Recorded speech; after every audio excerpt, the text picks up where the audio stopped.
والفرقان الحميد. أعوذ بالله من الشيطان الرجيم. بسم الله الرحمن الرحيم. قال كم لبثتم في الأرض عدد سنين؟ قالوا لبثنا يوما أو بعض يوم فاسأل العادين.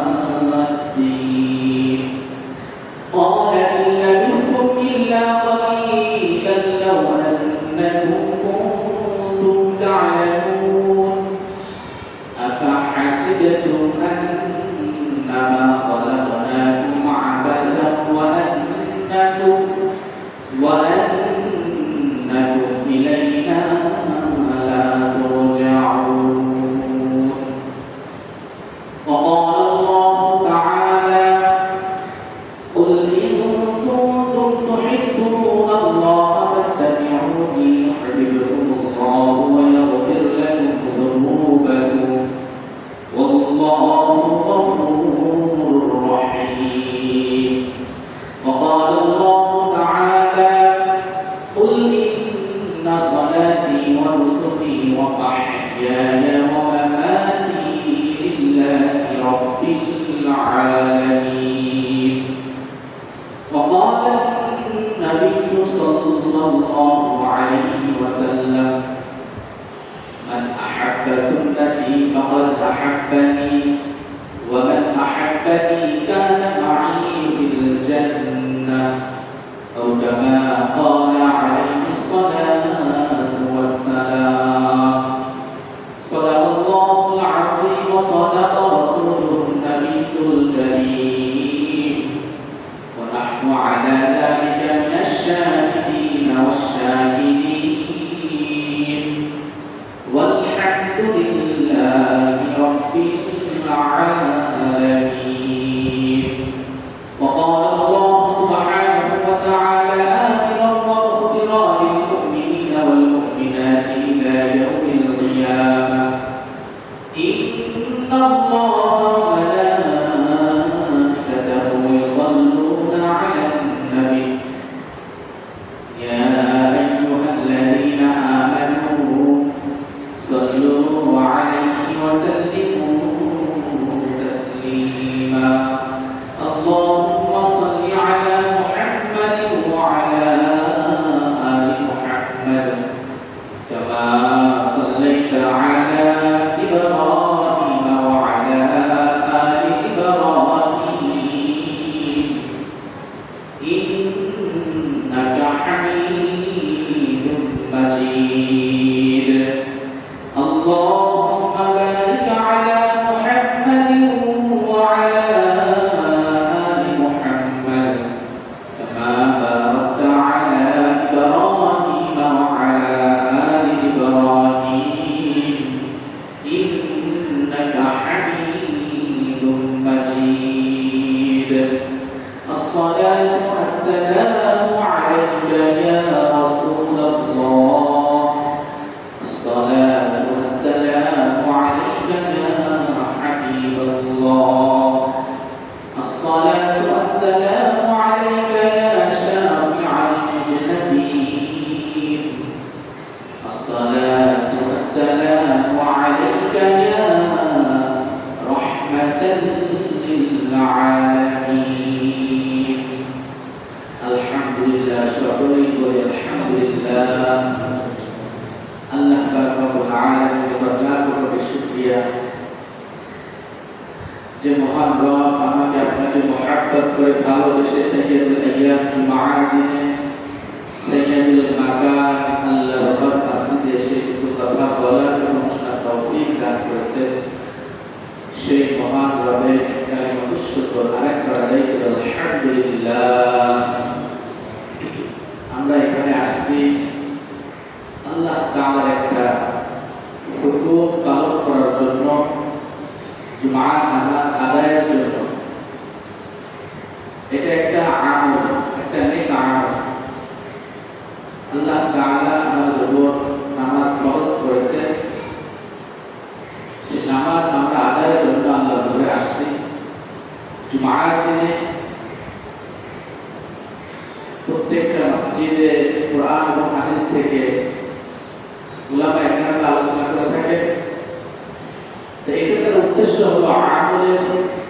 নিয়াতে শোনা, আমলের নিয়াতে বলা। আর আমরা যারা আগে আগে আসছি আলহামদুলিল্লাহ, তাদেরও এই নিয়াতে আসা যে আমি জানবো, মানবো, আল্লাহর কাছে কবুল করব। শুধু জানা নয়, মানতে হবে। আর শুধু মানা নয়, এই মানাটা যেন আল্লাহর কাছে কবুল হয়। কথা বুঝাইতে পারছি মনে হয়? শুধু জানা নয়, মানতে হবে। আর মানা নয়, এই মানাটা যেন আল্লাহর কাছে কবুল হয়। শুধু জানলাম, মানলাম না, কিন্তু মানলাম, এই মানাটা আল্লাহর কাছে কবুল হইল। তিনটাই দরকার, জানা, মানা, আল্লাহর কাছে কবুল করা। এজন্য আমরা আসছি জানবো, মানবো এবং আল্লাহর কাছে কবুল করব। শুধু জানবো এরকম না, মানবো। আর মানবো এমন ভাবে যে আল্লাহ তাআলা কবুল করে। অনেকে জানছে, মানছে, কিন্তু কবুল হয় না। এটা কবুল হওয়ার জন্য শর্ত কি? এক নম্বর শর্ত হলো ইখলাস। প্রত্যেকটা আমল যদি ইখলাসের সাথে করে, ইখলাস অর্থ আল্লাহর জন্য আর আল্লাহর জন্য। একটা হলো আল্লাহর জন্য, আল্লাহর জন্য, আল্লাহর জন্য। যেরকম ইয়াকা না'বুদু ওয়া ইয়াকা নাস্তাঈন, যে একটা আমি তোমার ইবাদত করি, আমি তোমার ইবাদত করি, আমি তোমার ইবাদত করি। এখানে আরো জোর করে এই জায়গায় আরো ঢোকানোর কোনো প্রশ্নই আসে না। আমি তোমার ইবাদত করি আর আমি তোমার ইবাদত করি, তাকিদ দেওয়া। তেমন ইখলাস অর্থ আল্লাহরই জন্য করা। এই যে আমি নামাজে আসছি, আল্লাহরই জন্যই আসছি, আর কারোর জন্য না। আমি আর কারো দেখানোর জন্য আমি আল্লাহ করে আসি না, আমি কারো কথা মতো এখানে আসি না, আমি আল্লাহরই জন্য আসছি, আল্লাহকে খুশি করার জন্য। তাহলে বোঝা গেল আমার আমলটা তখনই কবুল হবে যখন আল্লাহরই জন্য হবে। কার জন্য? আল্লাহরই জন্য। এই জায়গায় দ্বিতীয় কোনো কেউ ঘুরতে পারবে না, শরীক থাকবে। এমন নয় যে নামাজে না আসলে পারবেন, কে কি বলবে, এজন্য মসজিদে গেছে না। যেহেতু আল্লাহ তাআলা কোরআন মাজিদে বলে দিয়েছে, কুল ইন্না সলাতি ওয়া নুসুকি ওয়া মাহইয়ায়া ওয়া মামাতি লিল্লাহি রাব্বিল আলামিন। আপনি ঘোষণা দিয়ে দেন, নিশ্চয়ই নামাজ, কুরবানি, হায়াত, মওত একমাত্র কার জন্য? লিল্লাহি রাব্বিল আলামিন, যিনি সমগ্র পৃথিবীর রব, তার জন্য। তার জন্যই আমার নামাজটা, তার জন্যই আমার কুরবানিটা, তার জন্যই আমি হায়াত পেয়েছি, তার জন্যই আমার মৃত্যুর পর আমি তার কাছে যাইতে হবে, তার সামনেই দাঁড়াইতে হবে। আল্লাহ তাআলা বলতেছে যে তোমার যে নামাজ, তোমার কুরবানি, তোমার হায়াত, তোমার মওত, এই সব কিছুর জন্য আমার রব, আমি রব আল্লাহর জন্য। কার জন্য হবে? আল্লাহ তাআলা। প্রত্যেকটা মানুষ যদি এইভাবে চিন্তা করে যে আমার প্রত্যেকটা কাজ আল্লাহ তাআলার জন্যই হবে, বিলকুল আর কারোর জন্য না। আল্লাহ রাসূল সাল্লাল্লাহু আলাইহি ওয়াসাল্লাম বলেন, মান আহাব্বা লিল্লাহ ওয়া মান আবগাদা লিল্লাহ ওয়া আ'তা লিল্লাহ ওয়া মান আ'a লিল্লাহ ফাকাদ ইসতাকমালা ঈমান। যে প্রত্যেকটা কাজ আল্লাহকে ভালোবেসে করতে হবে, আর সাথে হলেও আল্লাহর জন্যই সাথে আছে। কাউকে মহব্বত করতে হবে আল্লাহর জন্য, আবার কাউকে ঘৃণা করতে হবে কার জন্য? আল্লাহর জন্য। আবার কারো ইতাআত করতে হবে, সেটাও আল্লাহর জন্য। কারোর সাথে সম্পর্ক করতে হবে, সেটাও আল্লাহর জন্য। কারো জন্য পৃথক হতে হবে, এটাও আল্লাহর জন্য। তো ফাকাদ ইসতাকমালা ঈমান, যদি কেউ এটা করতে পারে তার ঈমান পরিপূর্ণ হয়ে যাবে। বলছে কে? আল্লাহ রাসূল সাল্লাল্লাহু আলাইহি ওয়াসাল্লাম। কারো জন্য সম্পর্ক আমি করবো, আল্লাহর জন্যই করবো। কারো জন্য তার সাথে আমার পৃথক হবো, আমি আল্লাহর জন্যই হবো। কাউকে ভালোবাসবো আল্লাহর জন্যই, কাউকে ঘৃণা করবো এটাও আল্লাহর জন্য, ব্যক্তিগত কোনো কারণ না। যে এরকম যদি কেউ করতে পারে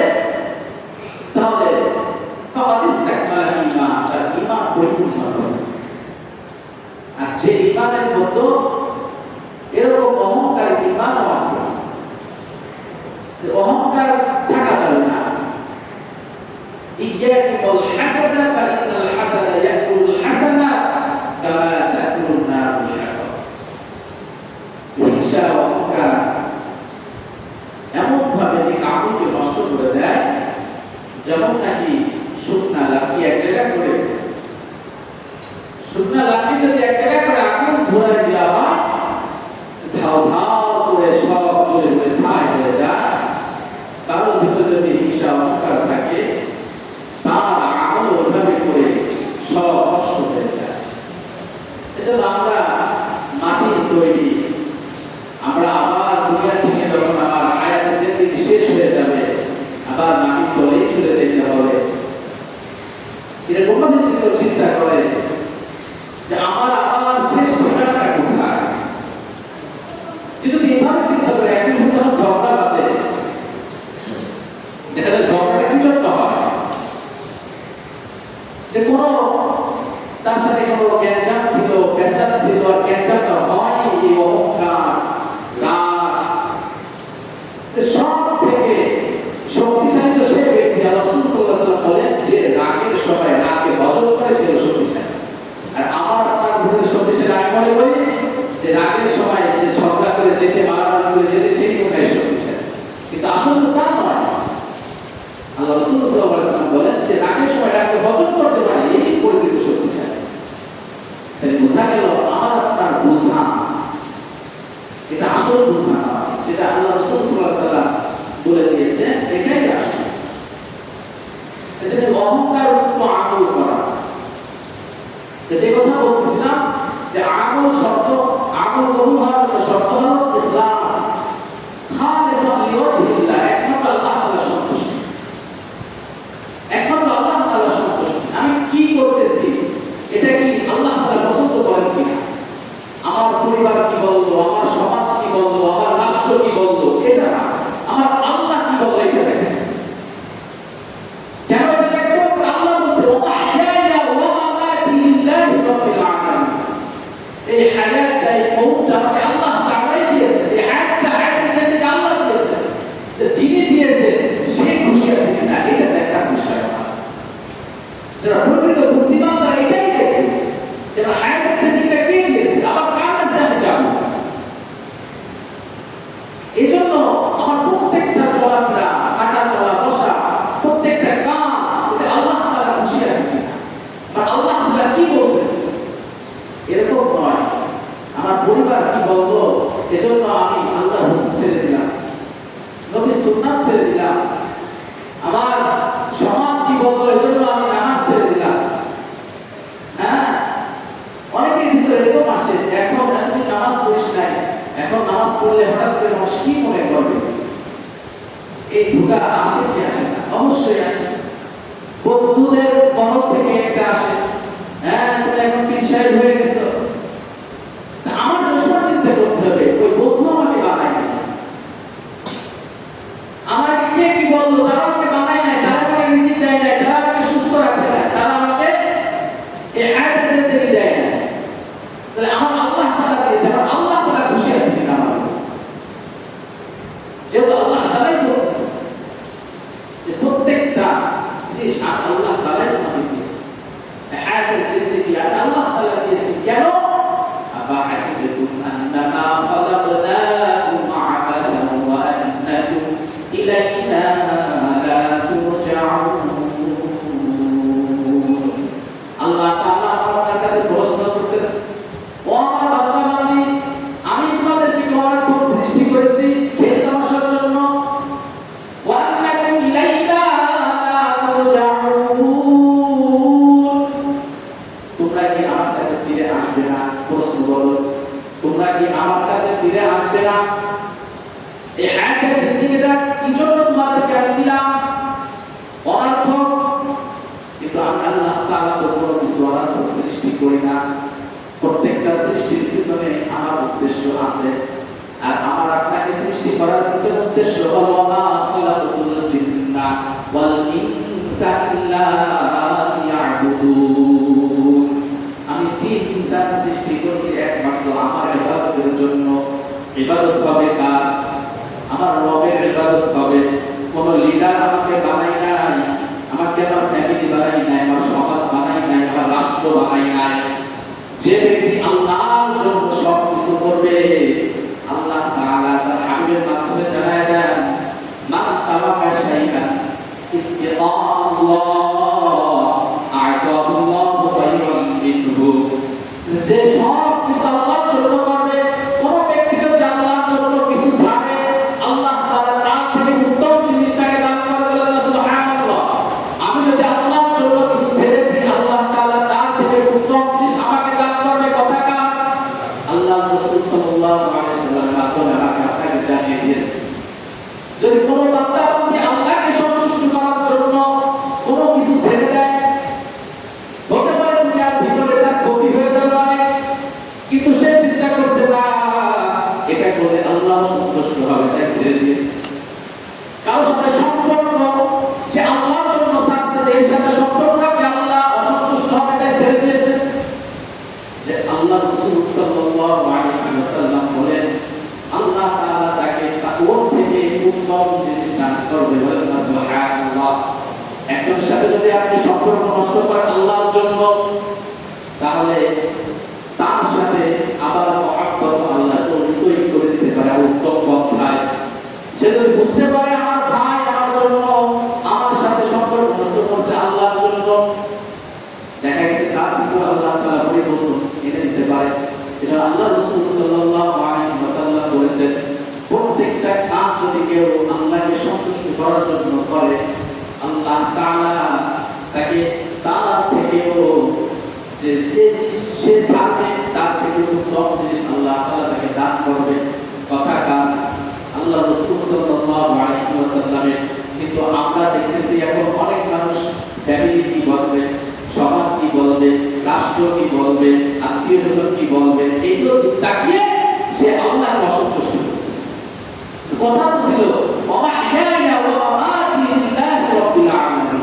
আমার আয়াতের ক্ষেত্রে আমার মৃত্যু সব কিছু, কুল ইন্না সালাতি ওয়া নুসুকি ওয়া মাহইয়ায়া ওয়া মামাতি লিল্লাহি রাব্বিল আলামিন। সব কিছু আল্লাহর জন্যই হবে। সব কিছু কার জন্য হবে? আল্লাহর ঘরে আসছে আল্লাহর জন্য। এখানে কথা শুনতেছি আল্লাহকে খুশি করবো, তো শুধু জানবো না, মানবো, আর শুধু মানাবার জন্য না, এই মানাবার জন্য আল্লাহ কবুল হয়। শুধু জানা নয়, মানা, শুধু মানা নয়, এই মানার জন্য আল্লাহ কবুল হয়। কথা বুঝতে পেরেছেন? শুধু জানলাম, যে মানলাম, এমন ভাবে মানো যে মানাটা আল্লাহর কাছে কবুল হয়, যে মানাটা আল্লাহর কাছে কবুল হয়।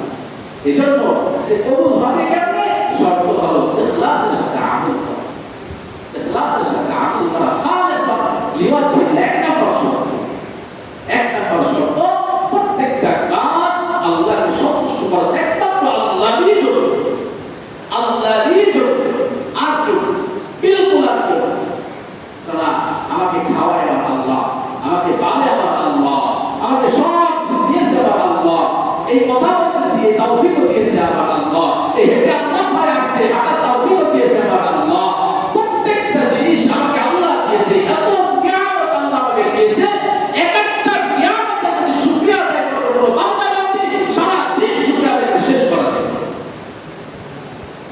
আপনার শরীরের ভিতরে এমন কিছু কিছু জিনিস আছে যেগুলো আমরা জানি না, যেগুলো একটা অচল হয়ে গেলে আপনার একটা অঙ্গ প্রত্যঙ্গ অচল হয়ে যায়।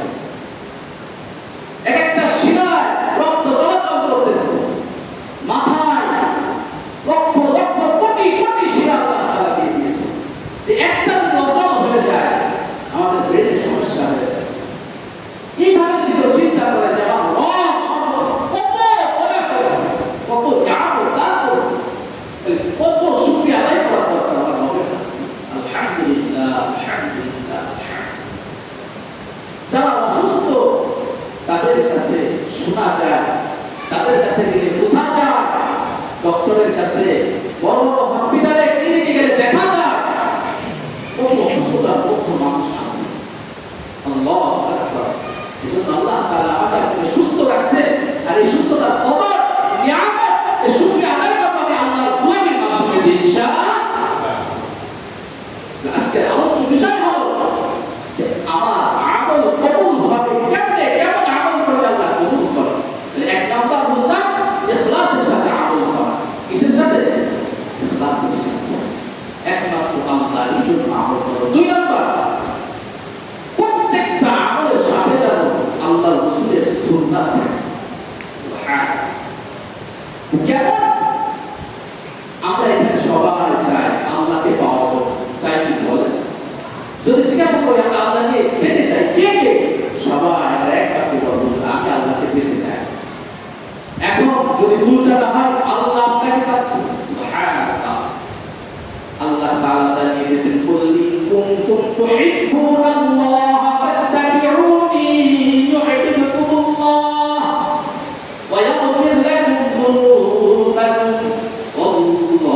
সুন্নতি জিন্দেগি এত সুন্দর জিন্দেগি যদি কারো ভিতরে চলে আসে, নেক্সট সুরাতে শয়তান ধোঁকা দেবে আপনাকে আমাকে যে তুই তো এখনো ভিতর থেকে ভালো হইতে পারিস না, তাহলে উপর দিয়ে ভালো হওয়ার কি দরকার?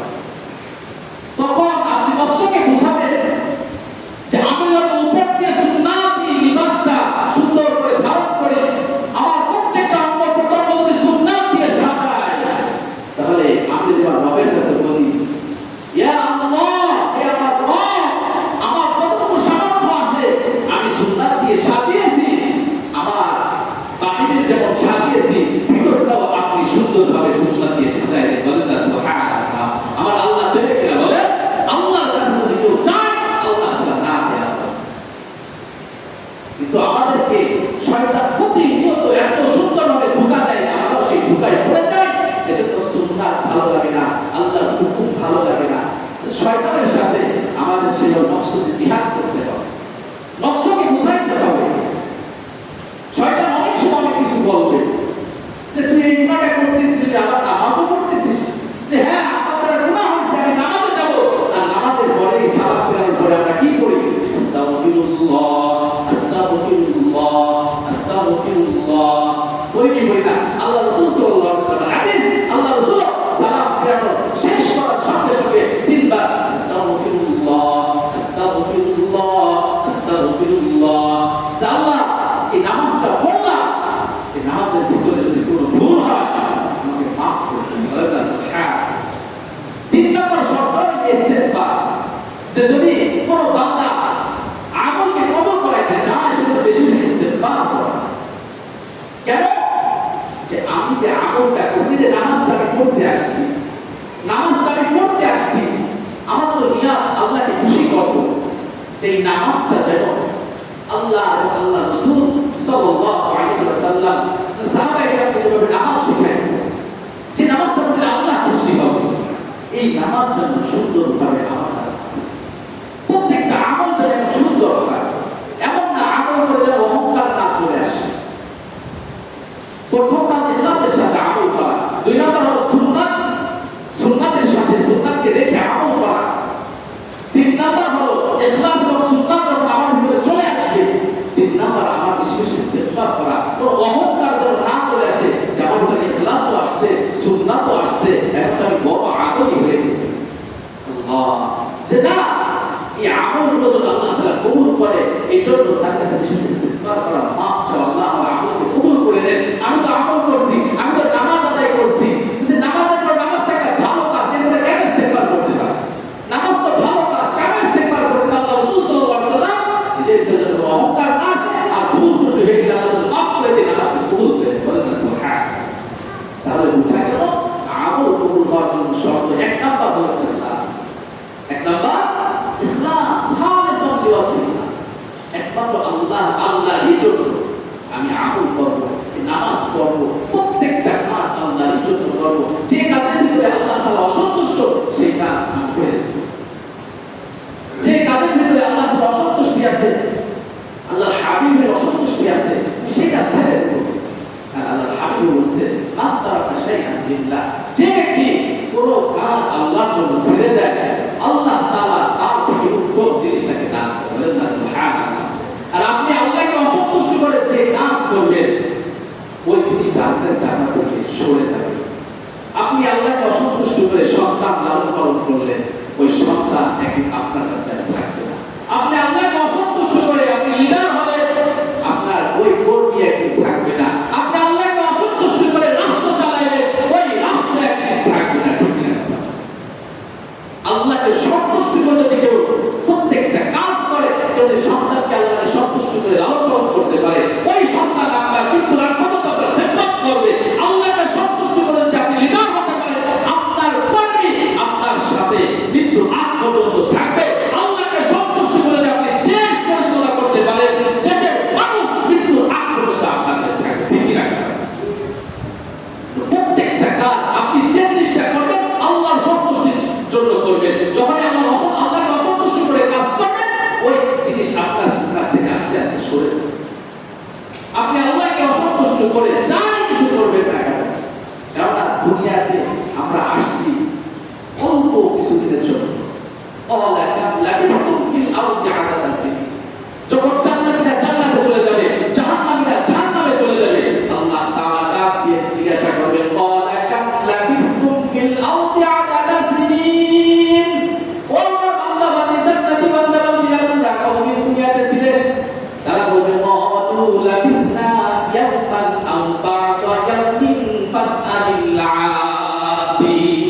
ইয়া আল্লাহ আমরা একদিন ইয়াউমিন আও বা'দ একদিনের কিছু অংশ ছিলাম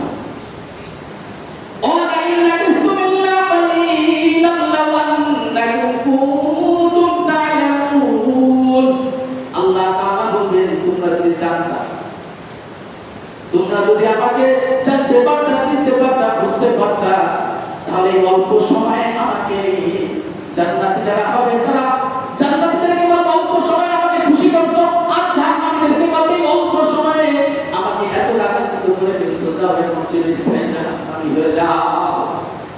এজন্য হায়াতের জিন্দেগি খুবই অল্প সময় অল্প মাতা'উন ফিদ দুনিয়া কলিল দুনিয়াটা কম স্থায়ী ওয়াল্লাহু খায়রু ওয়া আবকা আখিরাত এর থেকে অনেক দামি দুনিয়ার তুলনায় আখিরাত দামি ভাই যদি এইভাবে বলছে যে আমি এখনই যদি আমার ইন্তেকাল হয়ে যায় এই যে বাড়ি করছি যে গাড়ি করছি সব কিছু ফেলে আমার কোথায় যেতে হবে ওই শাহী খান মাটির ঘরে কোন স্থানে আর তাহলে বাসবাগানে যেখানে আমার দাপন আমার তাকদীরে আছে ওখানে তো সবাই ঘুরে আমার চলে আসবে প্রত্যেক দিন যদি কোনো বান্দা বান্দা এগুলো চিন্তা করে আমার বক্তব্য স্থান কোথায় আমার বক্তব্য কোথায় আমার বক্তব্য তো আমার আরেকটা জগৎ আছে কবরের জগৎ থাকে। এজন্য আমরা সব সময় আজকে যে আলোচনা শুনলাম সব সময় এই কাজগুলো করবা যে কাজগুলো করলে আল্লাহ খুশি হয় আল্লাহর সন্তুষ্টির জন্য আমল করবো একমাত্র আল্লাহর জন্য কাউকে ভালোবাসবো একমাত্র আল্লাহর জন্য কারোর সাথে সম্পর্ক নষ্ট করবো আল্লাহর জন্য কার জন্য আল্লাহর জন্য কারোর সাথে সম্পর্ক তৈরি করবো আল্লাহর জন্য।